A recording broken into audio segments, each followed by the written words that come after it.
हमारा आज का टॉपिक है how to stabilize shaky footage. Stabilize और शेकी फुटेज की दो डिफरेंट चीज़ें हैं। सबसे पहले मैं आपको ये एक्सप्लेन कर दूं। स्टेबलाइज से मतलब ये है मेरे पास कि अगर आपके पास कोई शॉट रिकॉर्ड करते हैं आप कैमरा में, तो उसकी अगर कोई उससे मूवमेंट है या फिर वो हैंड हेल्ड है तो उसमें थोड़े से जर्क हो सकते हैं, थोड़ी सी उसकी आप मूवमेंट देख सकते हैं कि कैमरा उसमें थोड़ा सा आपको शेकी सा लग रहा हो। तो इसको बेसिकली रिकॉर्ड करने का आपके पास जो तरीका होता है, अगर तो आपको कोई प्रॉपर मूवमेंट वाला शॉट चाहिए, तो जैसे कि हम अपने शॉर्ट टाइप्स में बात कर चुके हैं और स्पेसिफिकली हमने कॉम्प्लेक्स शॉर्ट टाइप्स में बात की थी कि आपका कैमरा या तो माउंट हो या फिर आपके पास कोई प्रॉपर कोई रिगिंग सेटअप हो।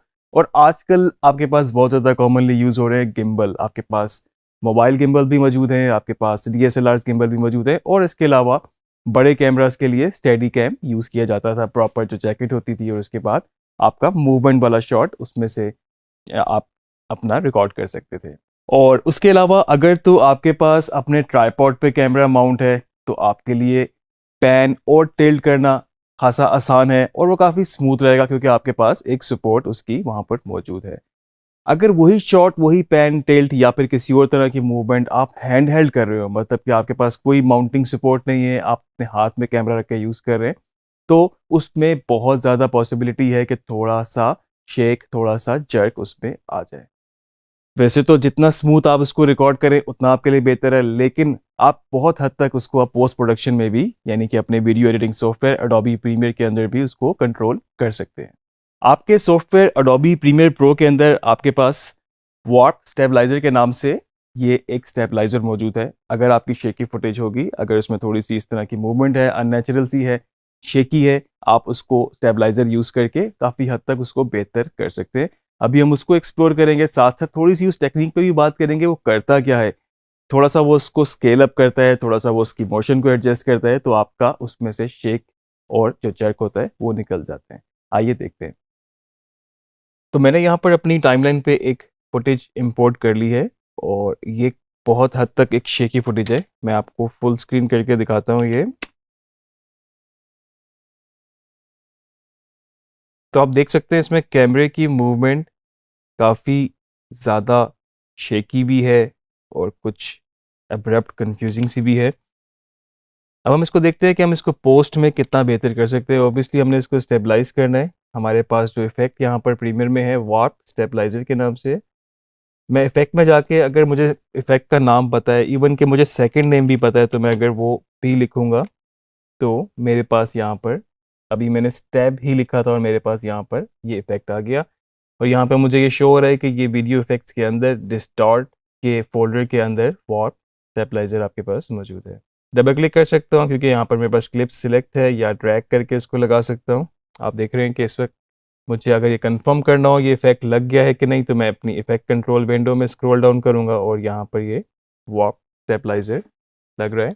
तो बेसिकली क्या करता है, सबसे पहले ये इसको एनालाइज करता है। आप देख रहे हैं इस वक्त यहाँ पर ये इसको एनालाइज कर रहा है और आपको एक फिगर भी दे रहा है, परसेंटेज भी बता रहा है। अब ये स्टेबलाइज करेगा इसको एनालाइज यहाँ पर कंप्लीट करने के बाद। तो अभी जो भी इसकी बाय डिफ़ॉल्ट सेटिंग्स होती हैं उसके ऊपर इसने इसको रख के स्टेबलाइज कर दिया। हम इसको अब प्ले करके देखते हैं शुरू से ही।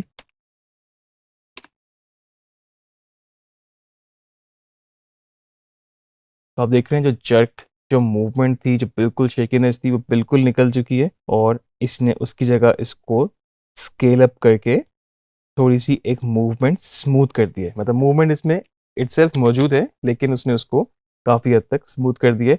और वो उसने इसलिए किया, वो उसको स्केल अप थोड़ा सा वो कर चुकी है। यही टेक्निक है, इसी वजह से वो उसको स्टेबलाइज कर सकते हैं। नहीं तो आपने देखा था कितनी ज़्यादा उसमें मूवमेंट थी, कितना ज़्यादा शेक था। और अभी जो हुआ है ये बिल्कुल बेहतरीन तरीके से मुझे लगता है स्मूथ हो चुका है। अगर मैं इसको स्टेबलाइजर के इफेक्ट को एक दफ़ा बंद करूं तो आप यहाँ पर एक डिफरेंस देख सकते हैं कि आपका जो फुटेज था वो कितना ज़्यादा उसको स्केल अप करना पड़ा। इसके बगैर ये पॉसिबल नहीं था। कुछ और इसमें ऑप्शन ज़रूर मौजूद है नीचे, अगर मैं उनको भी थोड़ा सा एक्सप्लोर कर लूँ तो आप देख सकते हैं कि आपके पास सबसे पहले तो ये आपसे पूछ रहा है कि आपका रिजल्ट, आपको स्मूथ मोशन चाहिए, जो कि अभी आपने देखा था कि जहाँ पर मूवमेंट थी तो हल्की सी वो एक स्मूथ मोशन आपको दे रहा था। अगर आप चाहें तो नो मोशन भी रख सकते हैं। अब ये दोबारा से इसको एनालाइज करेगा और उसके बाद फिर स्टेबलाइज करेगा। अब इसने जो स्मूथ मोशन की थी वो नहीं है, और आपका जो फुटेज है वो इस वक्त स्टैटिक रहेगा। आप देख रहे हैं इस वक्त मैंने ये फाइल प्ले की हुई है, और जो एक पहले मूवमेंट थी, मोशन थी, वो नहीं है। अब बिल्कुल आपका फ्रेम स्टैटिक है, और इस तरह से आपका ये बगैर मूवमेंट के हो गया। हाँ, इसने इसको इतना ज़रूर मूवमेंट में ये ज़रूर किया है कि इसको थोड़ा सा स्केल अप कर लिया है, क्योंकि इसके अलावा ये इसको स्टेबलाइज कर भी नहीं सकता था। तो ये आपके ऊपर है, आपकी चॉइस के ऊपर है कि आप इसमें मोशन दें या ना दें। बाज़ दफ़ा मोशन अच्छी भी लगती है, बाज़ दफ़ा ज़रूरी भी हो जाता है, क्योंकि वो इसको नो मोशन में उस तरह से बिल्कुल स्टैटिक सा कर देगा आपको, वो फ्रेम बिल्कुल आपको समझ में नहीं आएगा, आपको जिस तरह से आपको चाहिए होगा। और उसके नीचे हमारे पास स्मूथनेस की ऑप्शन है कि कितना परसेंटेज आपको स्मूथ करना है। बाय डिफ़ॉल्ट ये 50% होता है, जो कि खासा इस वक्त इसके ऊपर सही रहता है। अच्छा, उसके बाद ये आपसे पूछ रहे हैं मेथड, कि आपके पास क्या तरीका है इसको स्टेबलाइज करने का। तो आपके पास पोजीशन आ रहा है, पोजीशन, स्केल, रोटेशन आ रहा है, पर्सपेक्टिव आ रहा है, और सब स्पेस वार्प आ रहा है। तो बेसिकली ये क्या करता है कि अगर हमने इसको यहाँ से पोजीशन सिलेक्ट कर दिया, तो इस वक्त जो है ये इसकी सिर्फ पोजीशन को चेंज करते हुए स्टेबलाइज करेगा। आप देख रहे हैं इस वक्त कि आपको थोड़ा सा इसमें पर्सपेक्टिव डिफरेंट लगेगा, और क्योंकि इसने इसको स्केल नहीं किया, सिर्फ पोजीशन को ये कर रहा है इस वक्त, तो थोड़ा सा आपको इसमें एक डिफरेंस नज़र आ रहा है। और उसके बाद अगर मैं इसको तीनों ऑप्शन दे दूं, पोजीशन, स्केल, रोटेशन, जो कि मुझे लगता है सबसे बेस्ट ऑप्शन हो सकती है इस वक्त इस केस में।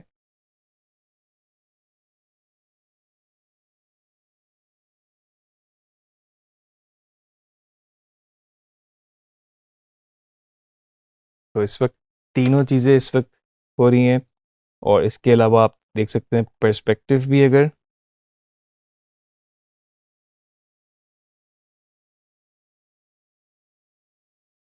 तो ये तो था पर्सपेक्टिव। और इसके बाद हमारे पास जो चौथा मेथड है सब स्पेस वार्प। तो बेसिकली ये आपको डिफरेंट एरियाज में जाके इस फ्रेम की जहाँ जहाँ पर उसको ज़रूरत होती है उस हिसाब से डिफरेंट एरियाज में जाके उसको थोड़ा सा बेंड करता है, थोड़ा सा रोटेट करता है, और इस तरह से आपके पास इसका रिजल्ट अगर हम देखें तो कुछ इस तरह से आएगा।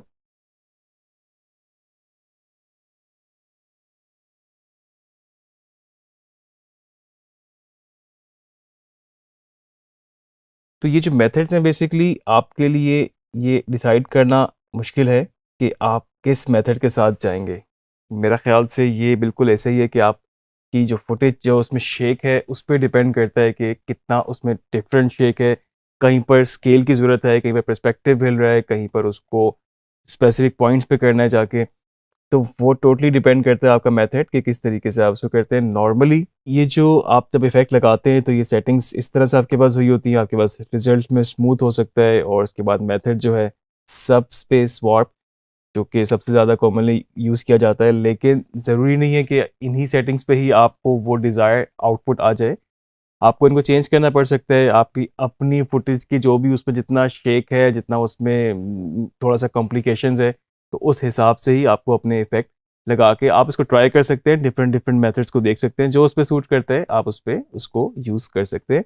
नीचे सबसे लास्ट में मेरे पास यहाँ पर फ्रेमिंग, इसके बॉर्डर की ऑप्शन है कि इसकी जो फ्रेमिंग है वो इसको क्या कर रहा है। अगर तो खाली स्टेबलाइज ओनली करेगा तो आप देख सकते हैं कि इस वक्त उसने इसको स्केल नहीं किया हुआ, सिर्फ स्टेबलाइज किया हुआ है। तो फुटेज जो है आपका बेसिकली उसने स्टेबलाइज कर दिया, लेकिन यहाँ से आपके पास इस तरह से आपका फुटेज इस वक्त स्टेबलाइज है ये वाला, लेकिन जो इसके बॉर्डर्स हैं वो उसको स्केल अप नहीं किया इसने, क्योंकि हमने स्टेबलाइज ओनली सिलेक्ट किया था। सेकंड ऑप्शन स्टेबलाइज क्रॉप है, और ऑब्वियसली आपको तो फुल स्क्रीन पे चाहिए होता है, तो आप इसको यही ऑप्शन यूज़ करेंगे जिसमें स्टेबलाइज, क्रॉप और ऑटो स्केल है। क्रॉप वाली ऑप्शन है, इसमें देखते हैं इसने क्या किया है। तो आप देख रहे हैं इसने इसको यहाँ से इस वक्त क्रॉप कर दिया है, और बीच वाला फुटेज जो है आपका इस वक्त टोटली स्टेबलाइज हो चुका है, स्मूथ हो चुकी है। ये ऑप्शन आपकी बाय डिफ़ॉल्ट भी होती है, और सबसे ज़्यादा यूज़ भी यही मैं रिकमेंड करूँगा आपको। इसमें इसको क्रॉप भी कर सकता है, इसको स्केल भी कर सकता है, और साथ साथ स्टेबलाइज तो कर ही रहा है। और इसी तरह से बॉर्डर में आपके पास फ्रेमिंग के लिए जो सबसे लास्ट है वो स्टेबलाइज सिंथेसाइज एजेस। तो बेसिकली इसमें क्या करता है, अगर ये ऑप्शन मैं सिलेक्ट करूं कि तो जो जहाँ पर ब्लैक एरियाज बनते हैं, जहाँ पर जो एजेस बनते हैं, तो वो उनको ऑटो फिल करने की कोशिश करता है, आप देख सकते हैं इस वक्त। और ये थोड़ा सा ज़रा हैवी है फाइल इस वक्त, तो इसलिए आपको ये प्लेबैक में थोड़ा सा प्रॉब्लम दे सकता है। तो जहाँ पर ये जो एजेस थे ये साथ साथ इनको फिल भी कर रहा है। लेकिन इसमें भी बॉर्डर में आपके पास स्टेबलाइज, क्रॉप और ऑटो स्केल, यही बेस्ट इस वक्त बाय डिफ़ॉल्ट जो ऑप्शन होती है, यही आपके पास बेस्ट ऑप्शन मौजूद होती है। एक टिप मैं आपको इस पे एट द एंड देता चलूँ कि अगर आपने बाय चांस इसकी स्पीड या फर्दर कोई और प्रॉपर्टीज़ को छेड़ा हुआ हो, मिसाल के तौर पे इसकी स्पीड अगर आपने बढ़ाई हुई है और ये 200% इस वक्त हुई हुई है, तो इस पे जब आप स्टेबलाइज़र का इफ़ेक्ट लगाएंगे तो वो नहीं लगाएगा, क्योंकि वो कह रहा है कि warp stabilizer and speed can't be used on same clip. तो इसका तरीका ये होता है कि अगर आप अपने इस क्लिप पे राइट क्लिक करें, आपके पास एक ऑप्शन है नेस्ट की। तो बेसिकली ये क्या करता है, नेस्ट एक आपका वर्चुअल क्लिप बना देता है और आपको एक इस फॉर्म में, एक सीक्वेंस की फॉर्म में यहाँ पर ये दे देगा। अब जो भी उस क्लिप की प्रॉपर्टीज थी वो उस क्लिप के अंदर है, नेस्ट एक बिल्कुल फ्रेश वर्चुअल क्लिप बन चुका है। और अगर आपको फर्दर उसी क्लिप में जाकर चेंज करना हो, आप इस नेस्ट पे डबल क्लिक करेंगे तो आपके पास नेस्ट के सीक्वेंस के अंदर वो क्लिप एज इट इज़ खुल जाएगा। जो भी उसकी प्रॉपर्टीज़, जो इफेक्ट्स होंगे वो एज इट इज़ वैसे ही रहेंगे। इसको हम यहाँ से बंद कर सकते हैं। और अब हम ये जो स्टेबलाइज़र है इसको नेस्ट के ऊपर लगाएंगे, तो आप देख सकते हैं कि इस वक्त उसने सेम क्लिप के ऊपर, जिसके ऊपर हमने स्पीड चेंज की हुई थी, उसको नेस्ट करने के बाद उस पर ये स्टेबलाइज़र लगा दिया। ये इसको एनालाइज करेगा और उसके बाद स्टेबलाइज कर रहा है ये इसको इस वक्त।